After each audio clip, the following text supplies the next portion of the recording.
Welcome to the Salmon Runs YouTube. Enjoy the video.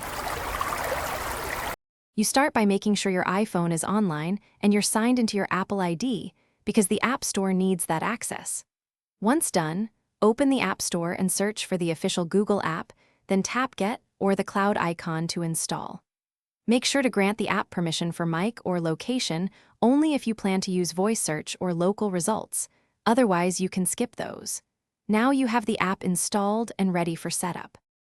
Open the Google app and sign in with your Google account so your history, bookmarks, and preferences sync across devices.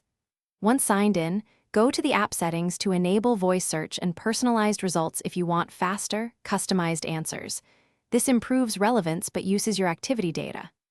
Next, press and hold the home screen, tap the plus icon, choose Google, then add the search widget.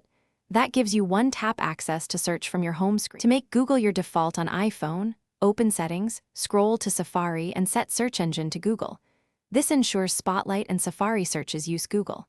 If you prefer Chrome as your browser, install Chrome, then go to Settings, find Chrome, and set Default Browser App to Chrome. If searches fail, check Network Connectivity and App Permissions, then update the Google app in the App Store.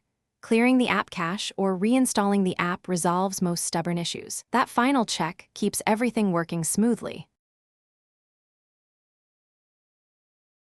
Thanks for watching. Consider subscribing if we helped you.